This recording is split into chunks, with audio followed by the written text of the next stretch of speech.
Hi friends, நான் உங்கள் Bala. Welcome to Sathyabala's temple view. இன்றைக்கி நாம் ஒரு தேவார பாடல் பெற்ற முக்கியமான ஒரு கோயிலுக்கு தான் போகிறோம். இது 276 தேவார பாடல் பெற்ற தலங்களில் 271வது தலமான நெய்வானை என்ற கோயிலை தான் பார்க்க போகிறோம். இது நடுநாட்டு தலங்களில் ஒன்றாகும்.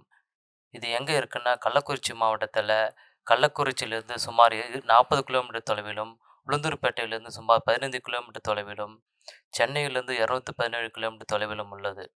இந்த கோயில் திறந்திருக்கும் நேரம் காலை 6 முதல் 9 மணி வரை மற்றும் மாலை 4 முதல் 8 மணி வரை. இந்த கோயிலில் மற்றொரு சிறப்பு என்னவென்றால், வேறெங்கும் பார்க்க முடியாத விதத்தில் திருஞான சம்பந்தர் நடன கோலத்தில் பதிகம் பாடிப்படி உள்ளார். இந்த கோயில் மற்ற கோயில்களின் மாதிரி இல்லாமல், அதாவது ராஜகோபுரம் கொடிமரம் இல்லாமல் சற்று வித்தியாசமாக உள்ளது. இக்கோயில் முதலாம் குலோத்துங்க சோழனால் 2000 வருடத்துக்கு முன்பே கட்டப்பட்டது. அத்தனை சிறப்பு மிக்கது இந்த கோயில். நம்ம கோயில் தல தீர்த்தமான பெண்ணையாற்றை வந்துட்டோம். இது நம்ம ஐரா, அதாவது வெள்ளை யானைன்றது தான் ஐரான்னு சொல்கிறேன். எவ்வளோ தெளிவான தல தீர்த்தம் பாருங்கள். பெண்ணையாறு இந்த கோயிலின் முக்கியமான தல தீர்த்தம். கேணி தீர்த்தம்னு ஒன்று இருக்குது, அதுவும் இருக்குது. இதுவும் நம்ம கோயில்கிட்ட வந்துட்டோம். சுற்றிலும் 2 பக்கமும் செடி வச்சுருக்காங்க அழகாக. நுழைவாயில் நல்ல அசத்தலாக இருக்குது பாருங்கள். கோயில் திருநெல்வேனை என்ற நெய்வானை கொடிமரம் பாருங்கள். இப்போ தான் புனித நீர் விட்டுருக்காங்க. சரி, வாங்க கோயிலை பற்றி பார்க்கலாம். இறைவன் பெயர் சொர்ணகடீஸ்வரர், இறைவி நீலமலர்கன்னி, தலவிருட்சம் வில்வம், தலத்தீர்த்தம் பெண்ணையாறு, கேணி தீர்த்தம். இந்த கோயில் பாருங்க சிறப்பாக இருக்குது பாருங்கள். பழைய கோயில், சுமார் 2000 வருடம் பழமையானது. இது கோயில் வெளிப்புறமே பெரிய நந்தி உள்ளது.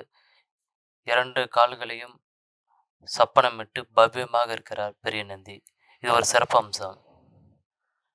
சரி, வாங்க அப்படியே கோயில் நுழைவாயிலில் போவோம். இது பாருங்கள், கோயில் நுழைவாயிலில் எவ்வளோ கல்வெட்டு வச்சுருக்காங்கன்னு. இதுக்கு படிக்க தெரிஞ்சால் நல்லாயிருக்கும். தெளிவாக இருக்குது கல்வெட்டெல்லாம், ஆனால் படிக்க நமக்கு தெரியாது.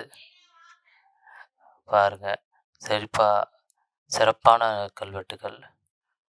யாராவது படிக்க தெரிஞ்சவங்க தான் நல்லாயிருக்கும்.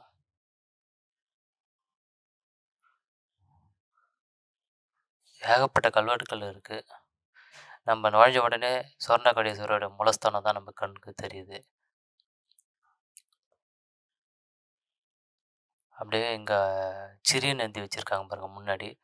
வெளியில் இருந்து பெரிய நந்தி, இது சிறிய நந்தி. 2மே பவ்யமாக தான் இருக்குது.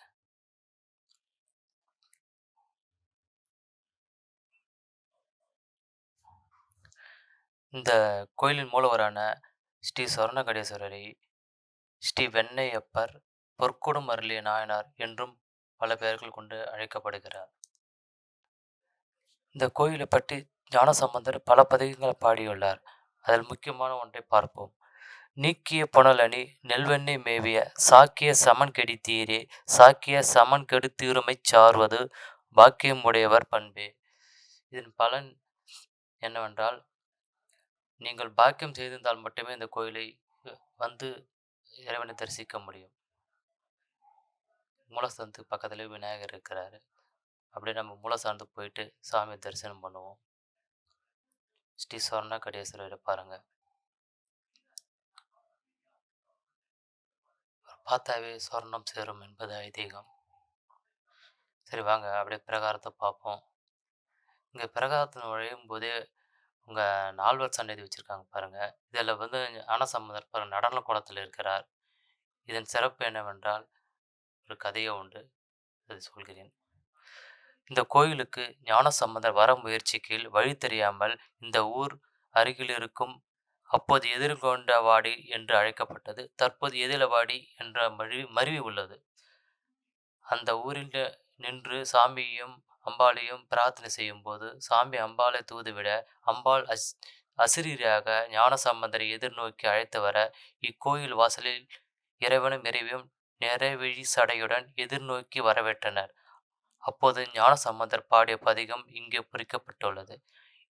இதை பாருங்கள். அந்த தரிசனத்தில் குறிப்பில் ஞானசம்பந்தர் நடனமாடியபடியே பதிகம் பாடியுள்ளார். இங்கே கன்னிமூலையில் விநாயகர் வச்சிருக்காங்க. இது விமானம். சரி, இந்த கோயிலின் தல வரலாறு பற்றி பார்ப்போம். ஒரு சமயம் இந்த ஊரில் வாழ்ந்த மக்கள் செல்வம் செழிப்பில் இறைவனை மறந்தனர். இறைவனை அப்போது ஒரு திருவிளையாடல் புரிய நினைத்தார்.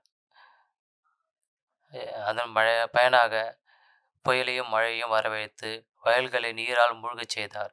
இந்த ஊரின் மேல்புறம் இருந்த ஏரி முழுவதும் நிரம்பி உடையும் நிலைக்கு வந்தது. அப்போது ஊர் பெரியவர்கள் மனமுருகி இறைவனை வேண்ட, சாமி ஒரு சிறுவன் வேடத்தில் வந்து எல்லோர் வீட்டிலும் ஒவ்வொரு நெல்கட்டை வாங்கி ஏரி உடையும் இடத்தில் வைத்து ஒரு அணையாக கட்டினார். இதனால் அந்த ஊருக்கு திருநெல்வேலி என்ற பெயர் பிரகாரம் என்று ஞானசம்பந்தர் பாடப்பட்டுள்ளார். அச்சிறுவன் யார் என்று ஊர் மக்கள் கேட்க, அச்சிறுவன் ஓடி வந்து இங்கு சுயம்பு மூர்த்தியாக மாறிவிட்டார். இது ஸ்படிகள் இங்கே வச்சிருக்கான் பின்னாடியே. இங்கே பாருங்க, தலவருஷம் வில்வம் கிளீனாக இருக்கு. இந்த வில்வ மரத்து பக்கத்திலே லிங்கோத்பவர் சிலை இருக்கு. அதுக்கு முன்புறமாகவே முருகன் சிலையும் உள்ளது.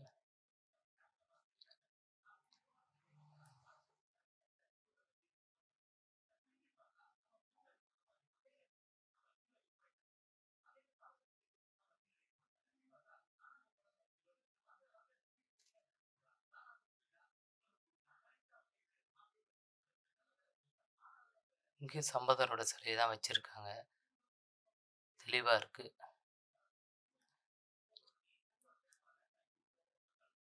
சரி, வாங்க முருகனை பார்க்கலாம். வெள்ளி தெய்வ ஆணையுடன் முருகர் 6 தலையுடன் 12 கரங்களுடன் கம்பீரமாக காட்சி அளிக்கிறார். இந்த மாதிரி சிறப்பும் இப்போ பார்க்கவே முடியல மாட்டேனுது.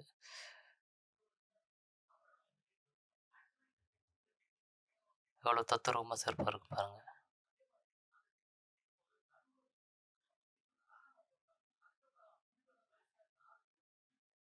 இக்கோயிலுக்கு உளுந்தூர்பேட்டை மற்றும் வெலவனாசர் கோட்டையிலிருந்து சில பேருந்துகள் இயக்கப்படுகின்றன. தங்கும் வசதிகள் உளுந்தூர்பேட்டையில் கிடைக்கிறது. இங்கே பாருங்கள், தலவிருஷத்து பக்கத்திலேயே லட்சுமி நாராயணரோட சன்னதி இருக்குது. நம்ம வில்வ மரம் வந்து சிவனுக்கு உகந்தது, சிவனோட சொரூபம். அவருக்கு அடியிலேயே, அதாவது கீழேயே லட்சுமி நாராயணர் கோயில் இருப்பது மிக சிறப்பான அம்சம். இருவரும் ஒரே இடத்தில் பார்ப்பது புண்ணியம். இங்கே அபிஷேக தீர்த்தம் வர வழியில் இந்த பிரம்மாவோட சிலை வச்சுருக்காங்க பாருங்கள். அது பக்கத்துலேயே துர்க்கை சம்மன் சிலை வச்சுருக்காங்க. அதற்கு முன்பாக சண்டிகேஸ்வரர். இங்கு சண்டிகேஸ்வரர் ஆனந்த ரூபத்தில் இருக்கிறார், சந்தோஷமாக இருக்கிறார். ஒரு சிற்பத்தை பாருங்க. சுவாமி விவேகானந்தர் ஒரு முறை சொற்பொழிவு ஆற்றிக் கொண்டிருந்தார். அப்போது ஒருவர் கடவுளை உணர்ந்து கொள்ள கோயிலுக்கு தான் செல்ல வேண்டுமா என்று கேட்டார்.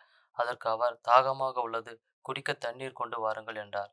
அவரும் ஓடிச் சென்று செம்பில் தண்ணீர் கொண்டு வந்து கொடுத்தார். விவேகானந்தர், உங்களிடம் தண்ணீர் தானே கேட்டேன், கூடவே செம்பு எதற்கு கொண்டு வந்தீர்கள் என கேட்டார். சுவாமி, வெறும் தண்ணீரை எப்படி கொண்டு வர முடியும் என்றார் அவர்.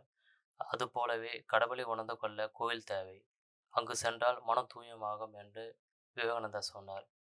இந்த கருத்து எனக்கு ரொம்ப பிடிச்சிருந்தது, அதான் உங்களுக்கு தெரியப்படுத்துகிறேன். இந்த கோயிலில் ஒவ்வொரு மாத சிவராத்திரியில் 6 கால பூஜை நடைபெறுகிறது. அந்த பூஜை முடிந்தவுடன் சாமி மீது சூரிய ஒளி நேரடியாக படுவது மிகச்சிறப்பு.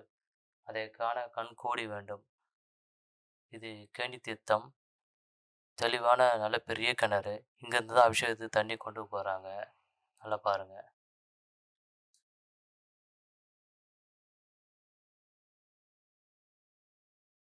நல்ல பெரிய கிணறுங்க.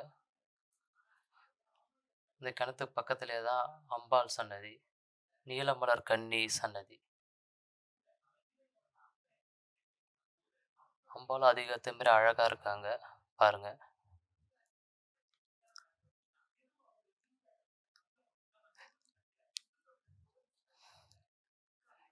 இந்த கோயிலில் ஒவ்வொரு திங்கட்கிழமை என்றும் சிவனுக்கு வெண்ணெய் சாற்றப்படுகிறது.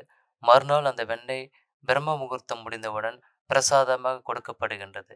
இந்த வெண்ணெய் எத்தனை நாள் ஆனாலும் உருகாது.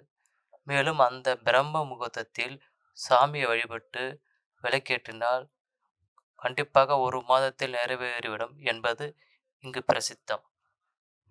நம்ம மூலஸ்தானத்துக்கிட்ட வந்துட்டோம். ஒரு பிரகாரம் சுற்றிட்டு இங்கே பைரவர் சிலை வச்சுருக்காங்க.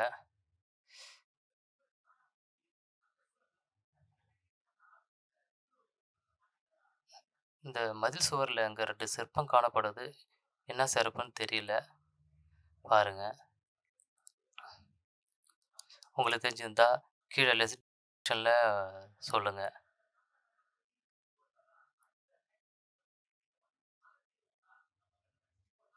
இது நவகிரக சன்னதி.